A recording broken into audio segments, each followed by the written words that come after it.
Praise the lord. అందరికీ ప్రభునామన వందనాలు తెలియజేస్తున్నాను. అందరికీ వందనాలు.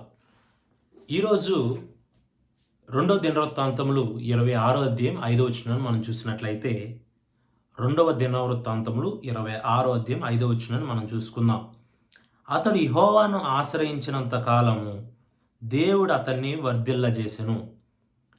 ఇక్కడ ఒక వ్యక్తి దేవుణ్ణి ఆశ్రయించినట్లు, దేవుడు అతన్ని వర్ధిల్లజేసినట్లు కనబడుతుంది. ఎవరు ఆ వ్యక్తి అని ఆలోచన చేస్తే, ఎవరు యెహోవాను ఆశ్రయించిన వ్యక్తి అని ఆలోచన చేస్తే ఉజ్జియా అనే వ్యక్తి కనబడతాడు. 26వ అధ్యాయం మొదటి వచనాలు 2-3 వచనాలు చదివితే, ఉజ్జియా అనే వ్యక్తి కేవలము 16 సంవత్సరాల వయస్సు కలిగిన ప్రాయంలో తన తండ్రి అయిన అమజ్యా అనే రాజుకి బదులుగా ఉజ్జియాని 16వ సంవత్సరంలో రాజుగా ఎన్నిక చేయబడిన వారుగా ఉన్నారు.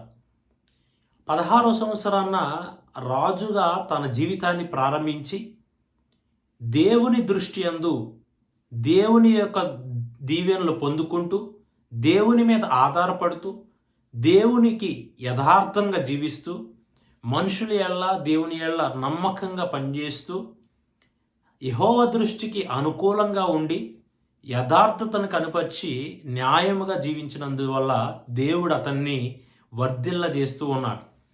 అందుకనే ఒక చోట రాయబడి ఉంటుంది, మనుషులను నమ్ముకుంట కంటే యెహోవాను ఆశ్రయించుట మేలు.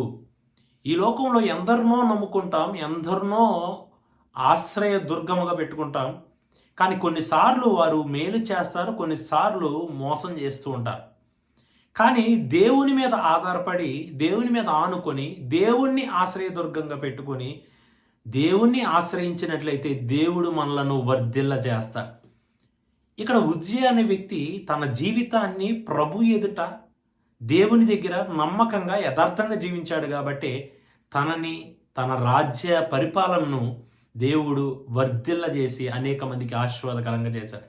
ఈరోజు ఈ వాక్యం వింటున్న మన జీవితాల్లో దేవుణ్ణి ఆశ్రయించాలనే మనసు కలిగి, దేవుని మీద ఆనుకొని, దేవునికి ఇష్టలుగా నమ్మకంగా యథార్థంగా జీవించినట్లయితే దేవుడు మనలను, మన కుటుంబాలు దీవించి ఆశీర్వదించునుగాక.